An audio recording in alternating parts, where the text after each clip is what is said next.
Hi drivers, Paul Taylor here once again from Truckers Justice Center. It's been a while since we've done one of these videos.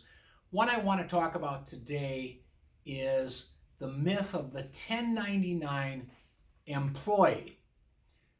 A 1099 is an IRS required form to report miscellaneous income. A W-2 is an IRS form to report earnings of employees. In practice, an employer must do withholding of certain types of taxes from payroll.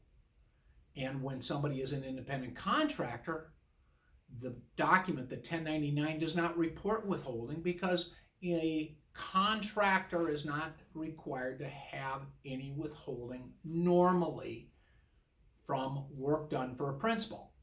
But I hear every day or almost every day from drivers who say, I'm a 1099 employee or I am a 1099 driver. It is not the IRS form that determines whether you are an employee or whether or not you are in an independent contractor. Now, in a variety of states, there's certain tests for determining whether somebody is an employee or a contractor. Well, one of the factors is who provides the tools of the trade. In the case of you as a driver, if it's your truck, if you provide that truck, sure, you are probably an independent contractor.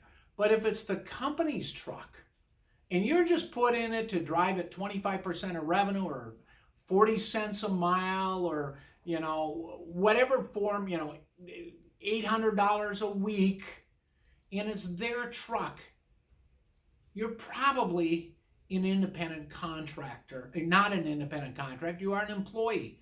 One of the other factors is who pays the costs.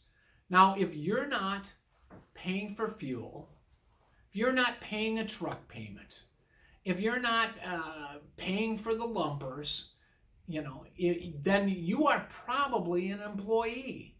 You are not an independent contractor if you are not paying for costs.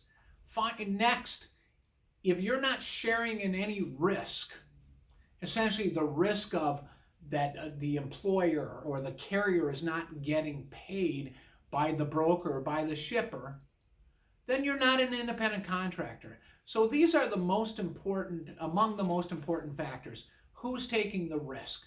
If it's the carrier or bearing all the risk, you're an employee. 2, who's bearing the costs of operation? If it's the carrier and not you, then you're an employee. Finally, who is providing the tools of the trade? If it's the carrier providing the truck and the straps and the load locks and the trailer, then you're probably an employee. Finally is the issue of control. Now, who controls the where you pick up a load, where you deliver, when you pick it up, when you deliver? If it's not you as the driver, then you're an employee. So while there's no bright line test, let's look at bearing the risk, who provides the tools of the trade, who bears the cost of operation, and who has control. Some of these cases, the old duck test applies well. If it walks like a duck and quacks like a duck, it's probably a duck. And if it looks like an employment, no matter how a carrier tries to masquerade it as independent contractor or 1099 employee, it's still employment. Just imagine if McDonald's decided today to announce that all of their fry cooks and cashiers are independent contractors. They wouldn't get away with it.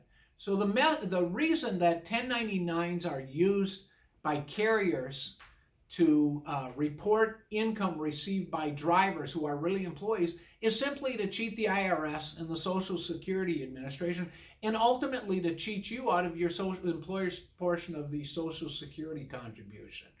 So watch out there. I would not drive for any carrier that calls it just an employee driver who's not paying for the truck and bearing the risk, a 1099 employee. Thanks for watching.